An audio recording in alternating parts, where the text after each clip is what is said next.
Bonjour à tous, aujourd'hui nous nous trouvons au pied du Puy-de-Dôme, au cœur du parc naturel régional des volcans d'Auvergne et plus précisément devant la chaîne des Puys. Il y a un rassemblement de montgolfières initié par le Conseil général du Puy-de-Dôme. On va monter à bord d'une montgolfière, survol exceptionnel, pour vous c'est Vues d'Auvergne.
Appelés également Mont Dôme, les volcans d'Auvergne datent de l'ère quaternaire. Les premières éruptions ont eu lieu il y a 95 000 ans environ et les plus récentes se sont produites il y a moins de 8 000 ans.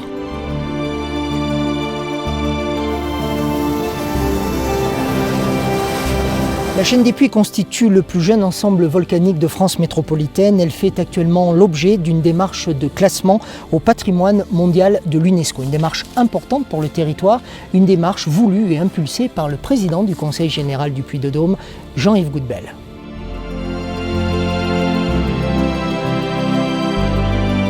Alors c'est une démarche, j'en avais eu l'idée avant d'être président du Conseil général.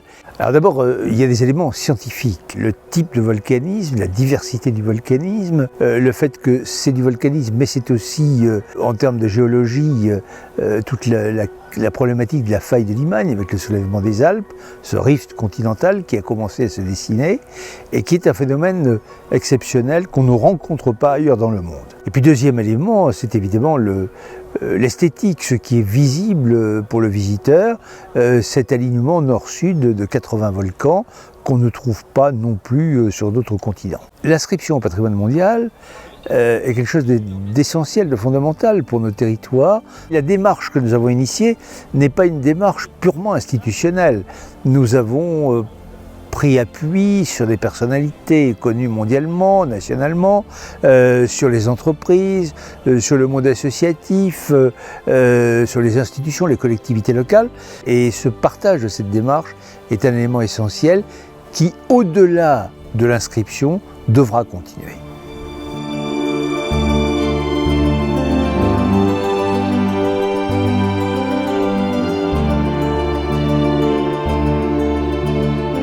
Avec une partie de notre équipe, nous sommes toujours à bord de la montgolfière mise à notre disposition par Dominique Goudquillet, que je remercie au nom de toute l'équipe Vues d'Auvergne. Là, nous survolons Vulcania qui est bien sûr le parc européen d'animation consacré au volcanisme. Il a été inauguré en 2002 par le Conseil régional d'Auvergne sous l'impulsion de son président à l'époque, Valéry Giscard d'Estaing.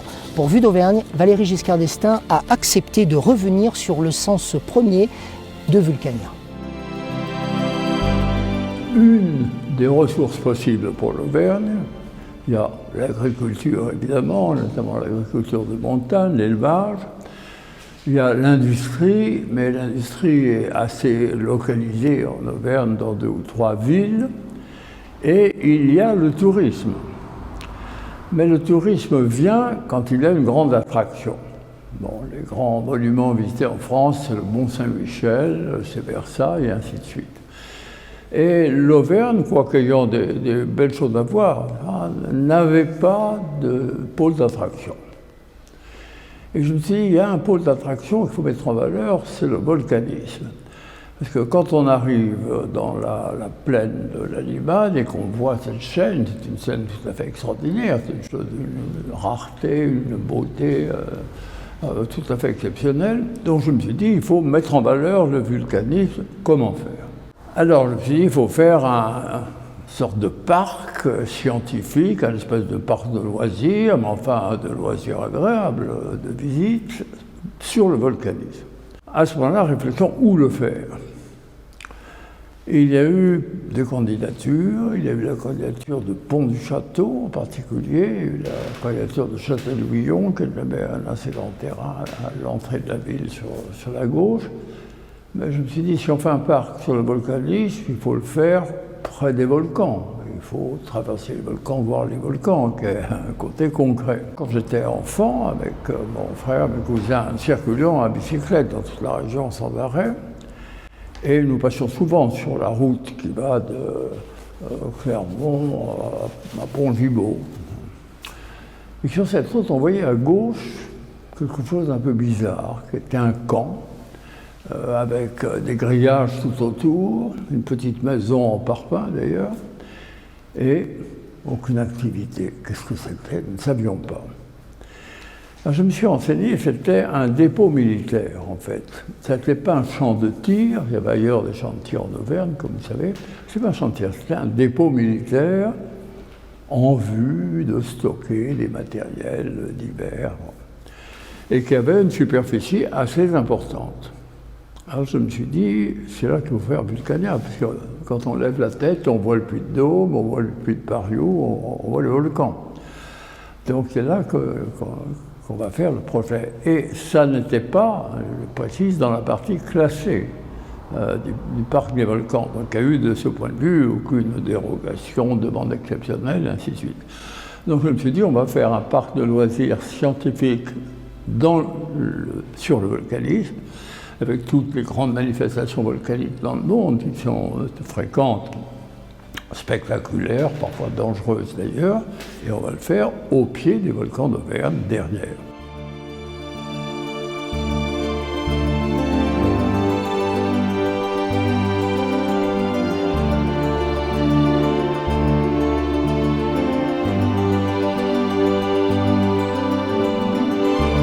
Sous nos pieds, environ 1200 mètres, la terre ferme, la terre de Limagne, à l'ombre du géant puits de Dôme.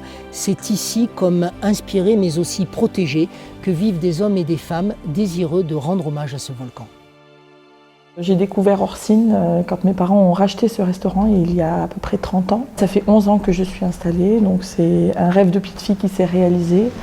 Le jour où mes parents ont racheté, j'ai eu le coup de cœur pour ce métier, le coup de cœur pour ce bâtiment et le coup de cœur pour cette région évidemment. Je ne savais pas comment ça allait marcher, je ne savais pas si les clients allaient apprécier ma cuisine et puis il s'est avéré que oui. Quand je regarde ce volcan, le Puy de Dôme, ça m'apaise, ça me rassure. Je ne sais pas pourquoi, sa grandeur, sa puissance. Je monte régulièrement au Puy de Dôme. J'emmène ma fille régulièrement au Puy de Dôme et c'est vrai qu'il y a quelque chose dans ce volcan qui est inexplicable et moi j'avoue que j'en ai besoin aujourd'hui. Alors j'essaye de travailler au maximum les produits du terroir. Je travaille beaucoup avec le domaine de Limagne, avec le foie gras et le magret de canard, donc pratiquement toute l'année. Il y a beaucoup de gastronomie dans la région mais il n'y a pas que ça. Je pense principalement à Thierry Courtadon qui est sculpteur. La pierre de Volvic, elle représente tout. Évidemment, il se dégage plusieurs émotions à la fois dans la sculpture. Il se dégage une première émotion quand on va choisir son bloc déjà en carrière, quand on sait toute la force et toute la puissance qu'il a fallu déjà pour extraire ce fameux matériau. Ensuite, il y a toute la puissance et l'émotion du dessin, justement accomplie dans la pierre. Puy de Dôme, c'est 3 émotions. C'est l'identité, c'est la préciosité et c'est surtout l'émotion. Donc j'ai voulu sculpter à travers 3 sculptures un petit peu cette évocation. Pour évoquer l'émotion, j'ai sculpté un électrocardiogramme dans lequel j'ai dessiné justement, sculpté cet électrocardiogramme et ensuite à un certain moment, il y a ce Puy de Dôme qui se dessine et cet électrocardiogramme qui repart. Pour vraiment évoquer le coup de cœur qu'on a à chaque fois quand on l'aperçoit. Ensuite, il y a le côté précieux un petit peu qui amène cette préciosité de cette montagne qui nous guide et qui est vraiment magnifique. Donc je l'ai sculpté dans un tableau baroque pour vraiment le mettre en valeur et le mettre en peinture. Et ensuite, il y a ce côté aussi identité, où je l'ai sculpté dans une empreinte digitale pour montrer que ce géant des dômes avait vraiment un impact et une trace sur notre vie et sur notre matière. Donc je lui dois tout, je lui dois cette matière qui m'aide aujourd'hui justement à pouvoir m'exprimer et à pouvoir vivre et de pouvoir vivre une passion. Et c'est vrai que c'est vraiment un respect mutuel. Donc elle m'amène plein de crédibilité.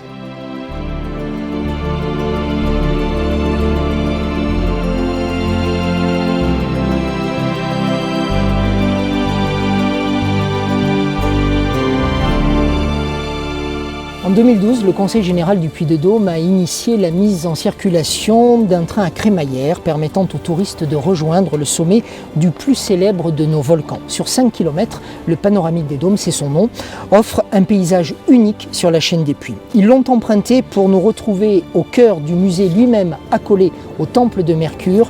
Je parle du géographe Yves Michelin et du vulcanologue Pierre Boivin.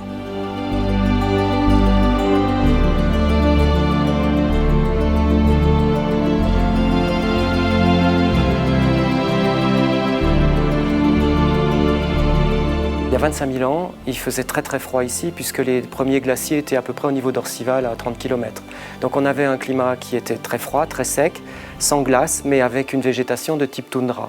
Et quand le climat s'est réchauffé petit à petit, à partir de 15 000 ans, la toundra a laissé la place à des arbres clairsemés, des genévriers, des pins, et qui petit à petit ont constitué une forêt claire, un peu comme les forêts qu'on a au nord du cercle polaire. Et à partir de 10 000 ans à peu près, le climat s'est vraiment réchauffé. Sont arrivés les bouleaux et puis les noisetiers. Plus on remonte vers notre époque, moins il y a d'arbres. C'est-à-dire les Gaulois d'abord vont défricher, vont faire des mises en culture. Et au moment de la conquête romaine, on a déjà des vastes espaces qui ne sont plus boisés. Et quand les Romains vont s'installer, vraiment on a une colonisation, une mise en valeur. Et à la fin de l'Empire romain, il n'y a pratiquement plus un arbre dans la chaîne des Puys. Et elle va revenir surtout après la guerre de 100 ans. Parce que la guerre de 100 ans a été assez terrible ici, parce qu'entre les soldats qui traînaient un peu partout, la peste noire, les famines, il y a 90% de la population qui disparaît au début du XIVe siècle. Et donc, comme il y a moins de monde, les arbres poussent. Et donc, on peut dire qu'à la fin de la guerre de 100 ans, on a un espace qui est très boisé. Il reste autour des villages, bien entendu, des zones agricoles.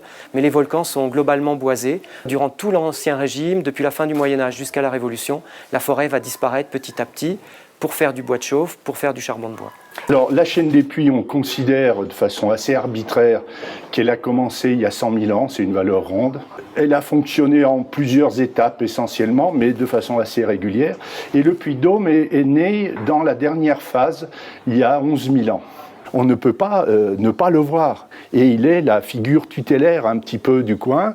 Il sert de repère depuis toujours aux gens qui habitent dans la région à 100 km à la ronde, on le voit, quelle que soit la direction où on arrive. Quand on le voit et qu'on habite là, on dit ça y est, on est chez nous. Ensuite, c'est un lieu effectivement très en hauteur. Donc si on veut être vu, c'est là qu'il faut monter. Les Romains l'avaient bien compris en y montant un temple à la gloire de Mercure, certes, mais aussi à la gloire de l'empereur qui avait payé.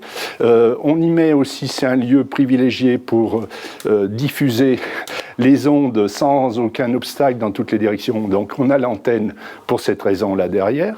Et on a juste au-dessus de la tête le laboratoire de météorologie où on a des tas de capteurs, puisque là on est directement au cœur des nuages pour récupérer tout ce qui arrive, soit de l'Atlantique, soit du nord de l'Europe, soit du Midi, etc., sans aucune contamination par quoi que ce soit. Donc on a l'air qui nous arrive de partout, on peut l'analyser, on peut regarder comment ça se passe, et on a également un lieu privilégié pour étudier les nuages. En plaisantant, je dis toujours que si je savais où est le bouton de l'ascenseur, il y a belle lurette, je t'aurais appuyé dessus.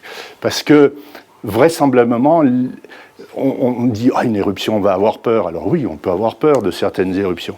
Mais pour d'autres, ça va être une très belle attraction touristique. Les volcans comme la Vachella Solace, ça va attirer du monde si ça fait un beau jet rouge.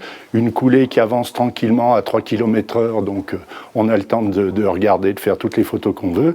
Et notre problème à ce moment-là, ça ne sera pas le volcan, mais ça sera de gérer le public. Voilà. Vous faites partie de ceux qui ont énormément travaillé, qui travaillent, c'est du présent de l'indicatif, au classement de la chaîne des Puys au patrimoine mondial de l'UNESCO. Est-ce que vous allez gagner ? Oui, on va gagner. On va gagner, c'est obligé, pour 3 raisons. La première, c'est parce que le dossier est scientifiquement inattaquable. La deuxième, c'est parce que on est soutenu par de nombreux pays au niveau des instances de l'UNESCO qui veulent pousser l'idée qu'on peut inscrire un patrimoine pour son caractère naturel, bien qu'il soit habité, et qu'on puisse imaginer des nouveaux modes de gestion, qui ne soient pas des modes de gestion qui interdisent à l'homme d'être dans la nature, mais qui permettent de fabriquer une vraie harmonie entre l'homme et la nature. Puis on va gagner parce qu'on est soutenu, on est porté par la population locale qui y voit un immense moyen d'accéder à une fierté, une reconnaissance. Voilà, c'est la fin de ce numéro Chaîne des Puys de la seconde série de Vues d'Auvergne. Nous espérons vous avoir donné envie de visiter tous ces lieux, d'y venir en vacances et pourquoi pas de vous installer ici en région Auvergne. Je tiens à remercier celles et ceux qui m'ont aidé à réaliser cette série numéro 2 de Vues d'Auvergne. D'abord toi, Dominique Goutquier, merci beaucoup de nous avoir accueillis ici au cœur de ta nacelle. Damien Bourg et Mathieu Billard pour les images aériennes que vous avez vues tout au long des émissions, Guillaume Talon, assistant réalisateur, Alice Bortolazzo au son, Élise Tassé au maquillage, Eugénie Bourassa, assistante plateau, Géraldine Muselier pour la présence de Vues d'Auvergne sur les réseaux sociaux. Merci à tous les partenaires qui ont rendu possible cette production, le Crédit Mutuel Massif Central, Michelin, EDF, ERDF, McDo, Slicom, Print Conseil, la ville de Châtel-Guyon et le Conseil régional d'Auvergne. Et puis je termine avec un merci tout particulier à mes 2 complices dans cette aventure, Bénédicte Boursier et Georges Abicatar.